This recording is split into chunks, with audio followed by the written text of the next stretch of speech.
You've come here today for many reasons, I'm certain. Maybe you want to learn more about the saints. Maybe you were intrigued by the advertising. Or maybe you're just passing time until the festival's over. I can't judge what's in each of your hearts. I can only present to you the examples of heroism in tonight's SaintsAlive production. We begin with a saint most of you have probably never heard of, Saint Vitalis of Gaza. His story begins in the 7th century in Egypt, where Vitalis was a day laborer. For all outward appearances, he was an ordinary, devout Catholic of his time. But God does not call us to be ordinary, does he? He calls us to go above and beyond our daily duties, to love him and to serve others. So with that noble goal in mind, Vitalis began one of the most unusual ministries in the history of the church.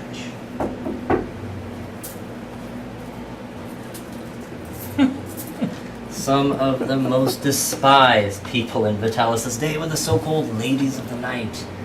Their sinful profession rendered them outcasts, and no self-respecting Catholic could speak to them at all.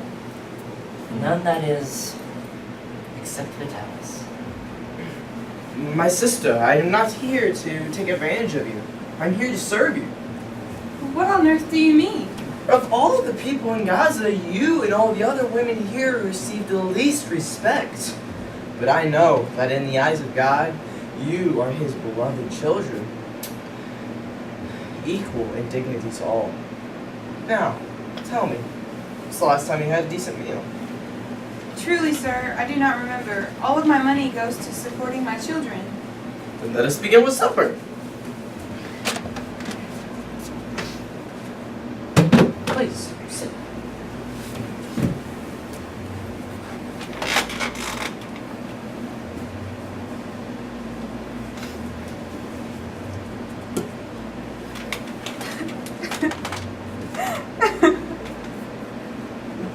What is wrong? No one has ever treated me this way before. Why would you, a man of God, risk your reputation to help a poor sinner like me? My sister, I have already told you. You are the beloved daughter of God. And did not Jesus himself sit with tax collectors and prostitutes? And why should I have any regard for my reputation when you and the women here are suffering, and I have the power to relieve that suffering? Thank you. Thank you. My sister, do not thank me. Thank God, the eternal giver of all gifts. Now, let me tell you more about his love for you. Vitalis spent all of his spare money this way, ministering to these women with the message they desperately needed to hear, the message of their own dignity and of God's eternal love and mercy for sinners. Well, I must be off, but you have a pleasant dinner and a pleasant rest of the night. Thank you. But one day, the inevitable happened. Someone who knew Vitalis' reputation as a good Catholic saw him entering this place of sin. Who was that? Was that Vitalis, a holy man of God, entering such a damnful place? He is a hypocrite! Oh! No! What have you done? You have no idea what he has done for us. Of all the men in Gaza, he alone respected us and showed us that we were children of God.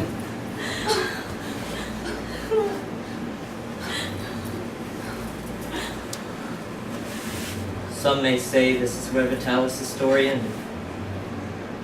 But the fruits of his charity and his sacrifice were immediately apparent as the women he had served came out in full force to escort his body by candlelight to its final resting place. Through his dedication, many of these ladies of the night actually converted to Christianity and became loving mothers and wives. In our day, his amazing story is being rediscovered, and his message is as clear to us as it was to those in his day. The redemption of the human heart is possible, and all it takes is a light of faith, courageously shining in the darkness. Saint Vitalis, Pray. pray for us. Now, Blessed Pier Giorgio Frassati, born in Turin, Italy in 1901 on Holy Saturday. He came from a wealthy and politically influential family. His father, Alfredo, owned a newspaper called La Stampa and was a senator and ambassador to Germany. His mother, Adelaide, was an accomplished painter who saw to the religious upbringing of Pier Giorgio and his sister, Luciana. As a young adult, Pier Giorgio had a close circle of friends who shared many adventures together, such as mountain climbing, skiing, and boating. His favorite expression when referring to scaling mountains was "to the heights." He and his companions also delighted in the theater, museums, and reciting poetry. Pier Giorgio was known for his practical jokes and earned the nickname Terror, although nothing he ever did was sinister, but all in good fun. Pier Giorgio Frassati accomplished much in his short life, including pursuing an engineering degree specializing in mining, joining several Catholic groups, most notably St. Vincent de Paul, and was fluent in Latin, German, and French. As impressive as these accomplishments are, his real gifts were loving and serving the poor. Let's take a look now into the life of this man who Pope John Paul II called the man of the Beatitudes.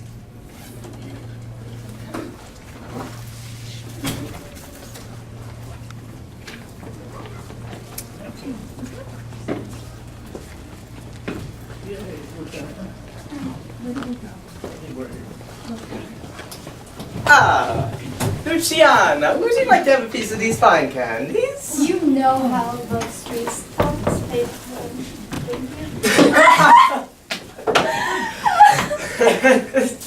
It gets you every time. I don't know what it is. It works every single time. Here, Georgia Versailles, you always try new ways to trick me.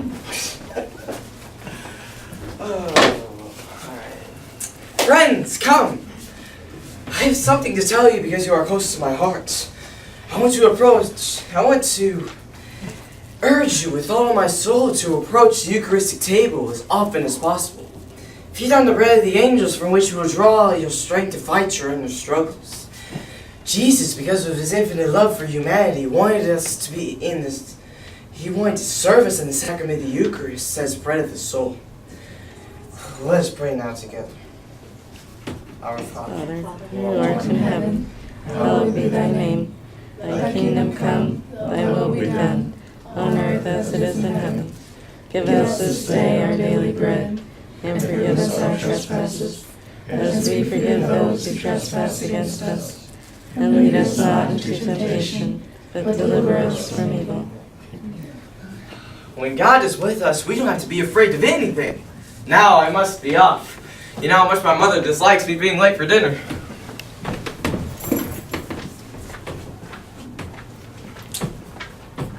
Good afternoon, sir. Here is enough money for a train ticket and also something to eat. Thank you, sir. I've been walking for hours and this load is really heavy.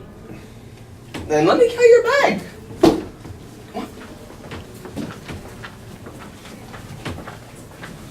Pier Giorgio Frassati always thought of the needs of others before his own. This was not the first time he gave his train fare to someone in need. Unfortunately, these kindly deeds caused him to be late for dinner more often than not. This did not please his mother in the least.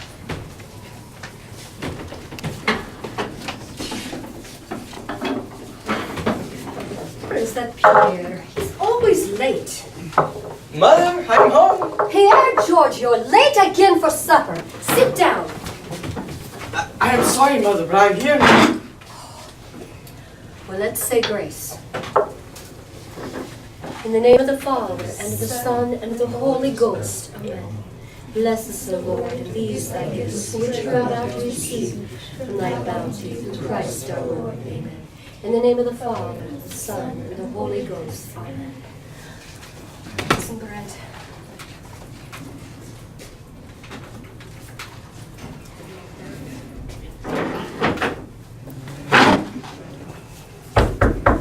What will you see who that is? What can I do for you, sir? Sir, can you please help me? My family and I haven't eaten in 2 days. Can you please offer up anything? Of course. Here, wait here. It's homespun. Oh, indeed. Give us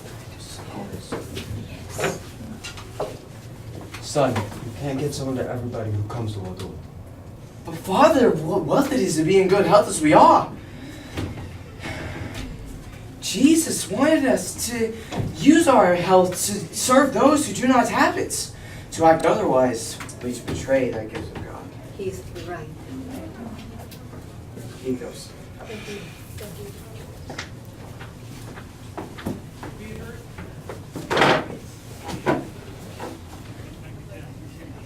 Pier Giorgio Frassati became known as the man of the Beatitudes. His selflessness and perfect charity toward his fellow man, especially the sick and the poor, are hallmarks of his blessed earthly life. At the age of 24, he contracted polio from the very people he ministered to, but his love for them never diminished. In fact, his love only grew stronger, and he served them until the very end of his life. He hid his illness from his family because his grandmother was also sick and on her deathbed upstairs in the Frassati home. He wished not to bring attention to himself when everyone was worrying about funeral plans. For days, Pier Giorgio suffered in silence without his family realizing how little time they had left with him. They knew he was ill, but no one ever imagined he was dying. Pier Giorgio would be gone from this world in only 6 days.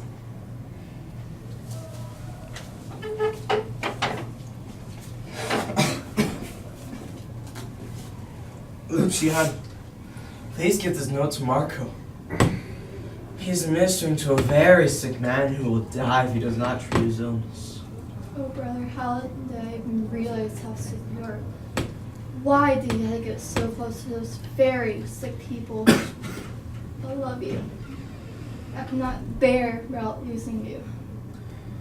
Oh, Luciana, God gave us health so we may serve the sick. All around the sick and all around the poor. See a special light which we do not have. Remember that, dear sister.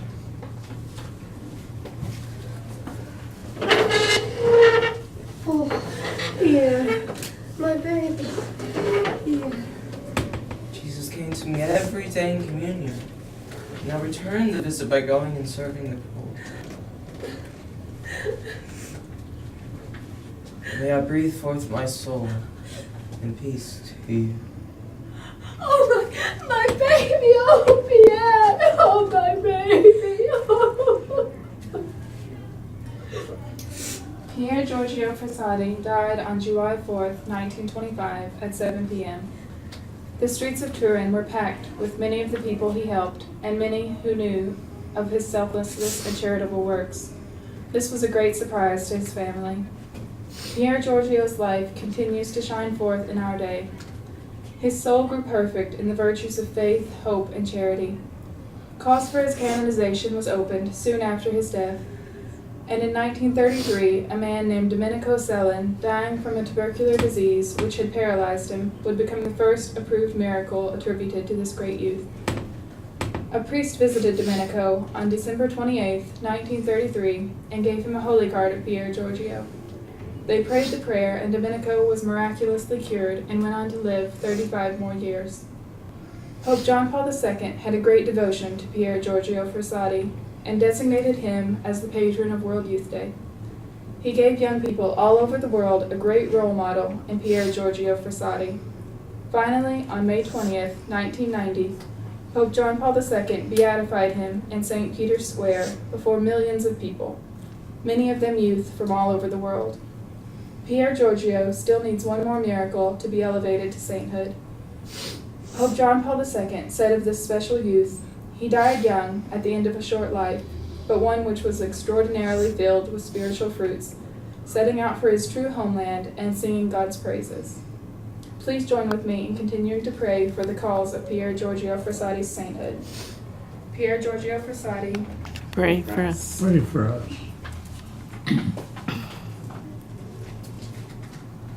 Okay. Known as Lily of the Mohawks, St. Kateri Tekakwitha has a story of courage and humility. It is said that the blood of the martyrs is the seed of the church. She proves that this statement is true. 9 years after the Jesuit priests Isaac Jogues and Jean de Lalande were tomahawked by Iroquois warriors in the year 1656, a baby girl, Tekakwitha, was born near the place of their martyrdom. This took place in modern-day Arsville, New York, but long before our country was founded as the United States of America. The child's mother was a Christian Algonquin, taken captive by the Iroquois and given as a wife to the chief of the Mohawk clan, the boldest and fiercest of the 5 Indian nations. When she was 4, Tekakwitha lost her parents and little brother in a smallpox epidemic that left her scarred, disfigured, and half blind. This was a cause of humiliation in her youth, and she tried to hide it by wearing a blanket over her face. She was adopted by an uncle who has succeeded her father as chief. Tekakwitha's uncle hated the coming of the Black Robes, Jesuit missionaries, but could do nothing to them because a peace treaty with the French required their presence in villages with Christian captives. And when you go in, Tekakwitha was moved by the words of 3 Black Robes who lodged with her uncle, but fear of her uncle kept her from seeking formal instruction. She always listened intently to the stories of Jesus and how much he loved her. Christians believe that our God can bring about new life from suffering and death. God the Father used the sacrifice of his Son on the cross to bring about the forgiveness of sins and to open the gates of heaven. It's a mystery that no one can fully understand, but the Holy Gospels and the Bible and our own experiences tell us that it is so.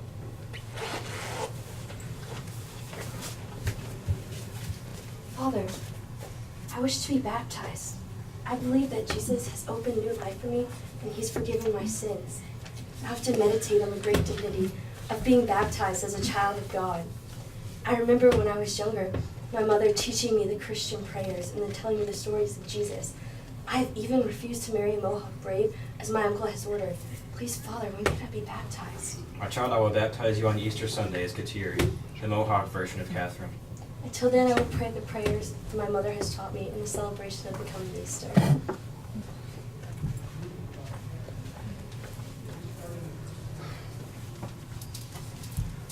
How dare you refuse them, Mary? You are to follow my commands. You are to be punished 2 times the labor. And what is this I hear about you? Your refusal to work on Sunday in honor of that Christian God. You will be punished. If you will not work, you will not eat. And now you'll be treated as a slave since you have decided to listen to those Black Robes.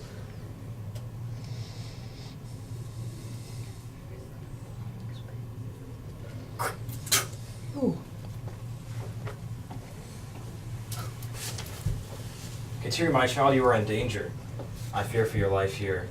The neighbors are growing weary of you. They are starting rumors of sorcery. Please leave and go to a nearby village called St. Louis. The journey will be rough and dangerous, but I fear for your life. Oh, go as you say, Father, but please pray for my safe journey. I need to be in a place where I can give myself completely to God. Kateri survived the trip of 200 miles in the wilderness, which is in itself a wonder.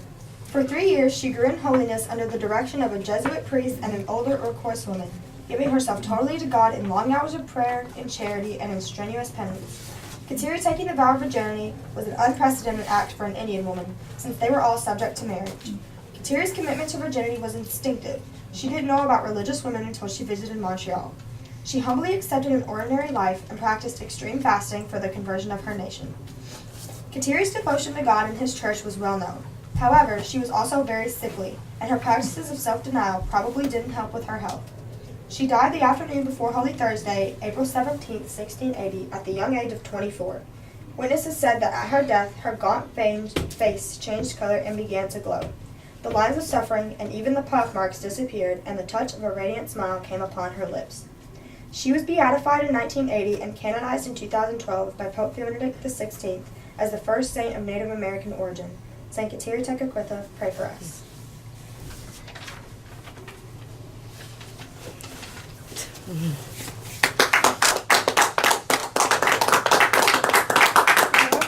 Agnes. She was the most beautiful girl in all of Rome, and many a day she could be seen wandering about on her mysterious errands. Every bachelor in the city had his eye on her, but there was just something about her that seemed, well, untouchable. And whenever someone would approach her with an offer of marriage, she would give the most peculiar answer. To him alone do I pledge my trust. To him alone do I give my undivided love. But one day there came a young man more determined than the rest. Ave, Agnes. Ave, Bronco? What is a lovely high-born girl like you doing in this miserable slum? I was just bringing some food to Valeria's wife. Her husband has been very ill lately. She has a lot of sick. Anyway, yes.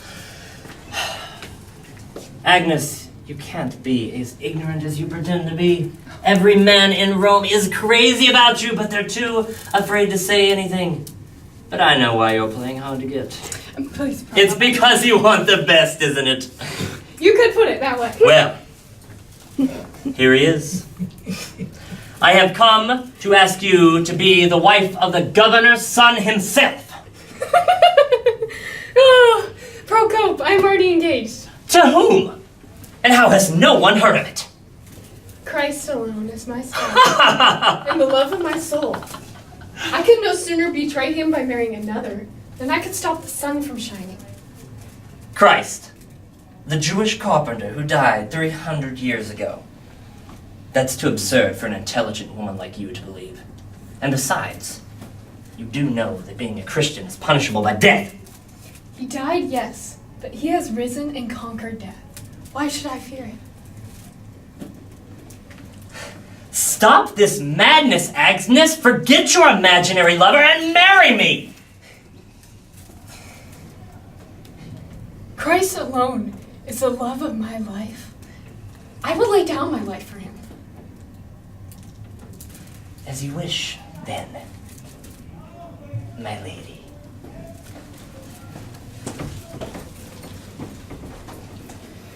And it all went downhill from there. Procope went to his father, Sempronius, the governor, and accused Agnes of being a Christian and of refusing his offer of marriage. Poor girl. She didn't stand a chance against the wrath of the empire. She was summoned for questioning the next day. Mistress, why must you anger the governor? He has the power to put you to death for your foolish fancy. It's no fancy, Livia. The one whom my soul loves has called me, and I cannot be faithless to him.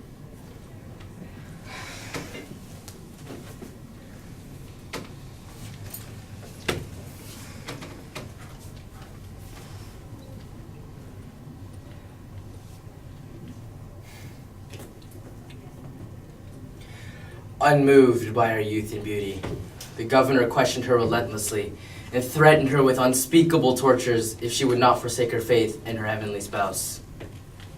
But each time she stood firm, responding with wisdom far beyond her 13 years. Sempronius was obviously impressed, but we all knew the verdict was decided before the trial even began. I ask you one final time.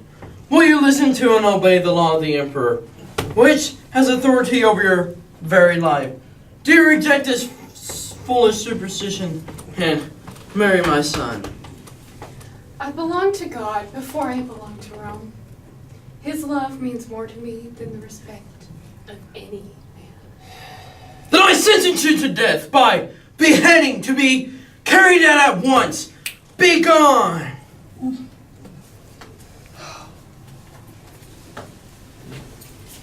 Don't wait for me, Livia. I'm going to my beloved. Holy Father, hear me.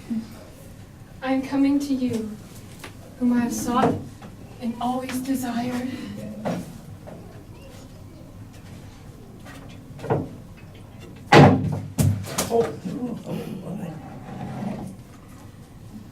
And so it came. The Virgin Agnes was taken from this world into the arms of her beloved. May we only hope that she remembers this world with mercy and intercedes with her God for those who wronged her.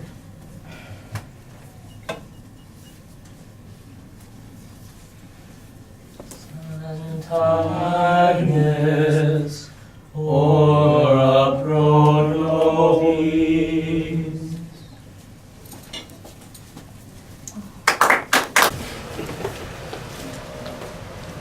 You will bow before your Maker, eternally existent and in time incarnate of the Virgin. I will not bow. You have confessed the greatest of the King and his mother. I will not confess. You have fight for truth. You will defend the just and honorable. You will serve your God in all he commands. I will not serve! And you must fall.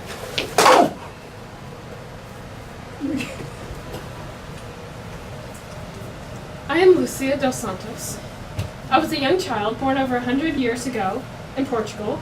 My full story you'll hear in just a few minutes. Beside me are Michael and Lucifer. Before time began, Michael held this trial which you have just heard with Lucifer. Michael is an archangel, chief warrior on behalf of the king and queen of creation. Lucifer was one of the highest angels, higher even than Michael. But upon hearing that our God wished to be born of a mortal, and what's more, wished to have the woman who brought him into the world glorify in heaven above every other created being, Lucifer rather gave up his glory than bowed to human flesh. The struggle, you see, has been going on throughout all time. Countless individuals have been thrown into the fray throughout the centuries, and countless more have perished because of it. Let me show you what I mean.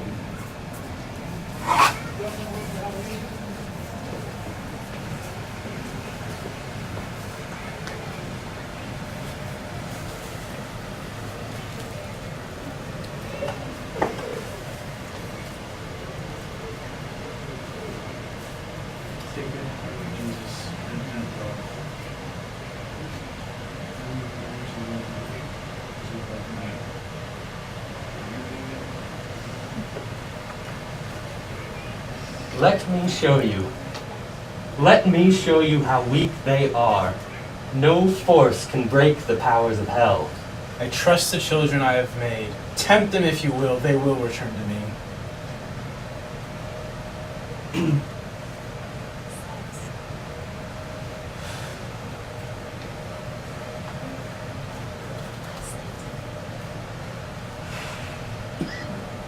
Give me 100 of their pitiful years, and I will break them.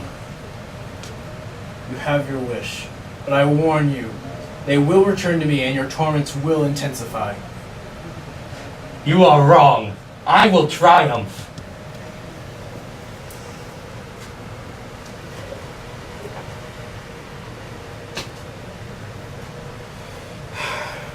Saint Michael the Archangel, defend us in battle.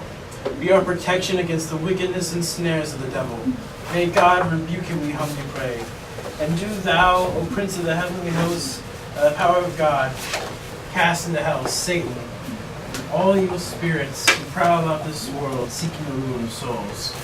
For we are Catholics, and Catholics are made for combat.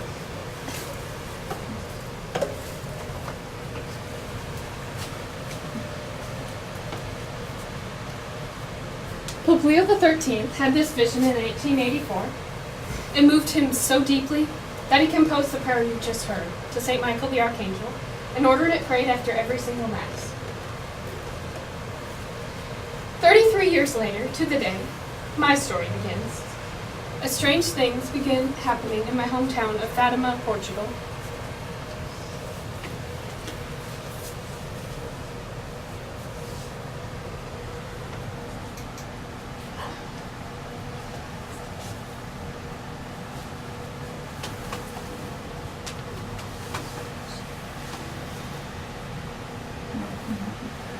Pray, and pray much. For many souls go to hell, because there is no one to pray for them. You will have much to suffer, but do not fear, for the grace of God will be with you. And I will not forsake you.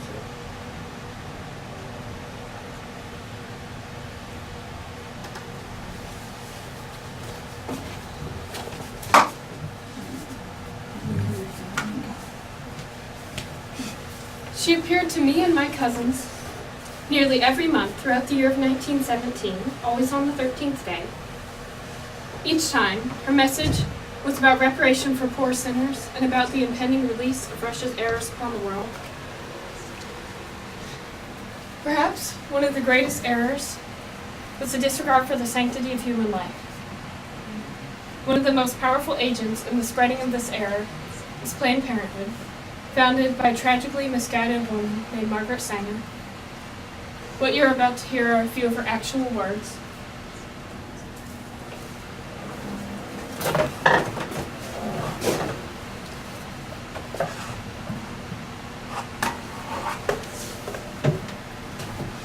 In his last book, Mr. H.G. Wells speaks of the meaningless, aimless lives which cram this world of ours. Hordes of people who are born, who live, yet who have done nothing to advance the race one iota. Their lives are hopeless repetitions. All they have said has been said before. All they have done has been done better before.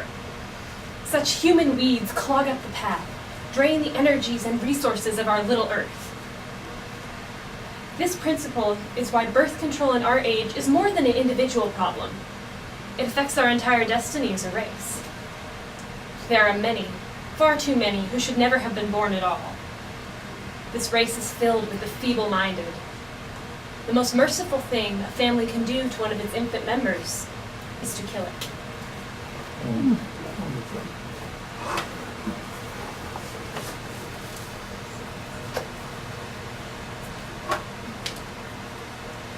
A year after, to the day of the founding of Planned Parenthood, a Polish priest named Father Maximilian Kolbe received inspiration to aid St. Michael in his battle. He formed an army of the Immaculate Mother, called the Militia Immaculata, under our Queen's patronage. Its mission is simple: to convert the whole world as quickly as possible. Today, this organization still exists, even in our country of America. Maybe someday, even in our state, for who knows how fast the fire of truth can spread when fanned by millions of hearts. It's been 100 years now since the last apparition at Fatima, known as the Miracle of the Sun, on October 13th, 1917. We just celebrated its centennial last week. I'm now in heaven along with my cousins, Saints Jacinta and Francisco Marto. The words of Our Lady have come true. Russia has released her heirs upon the world, and we have fought 2 world wars and numerous attempted genocides. We have thought ourselves on the brink of destruction many times due to Nazism, fascism, socialism, and communism. Yet all these errors have been combated as various courageous individuals rose to the occasion. Most notably was Pope John Paul II, whose determined yet peaceful intervention played a key role in the uprising of the Polish people against the communists and in the fall of the Soviet Union. More than this, his profound writings on the sanctity of the human body have dealt a strong blow to the degrading philosophies embodied by organizations such as Planned Parenthood. Her Grace told me that the final battle between the kingdom of God and the kingdom of Satan would be about marriage and the family. The very 2 entities attacked most by modern philosophies.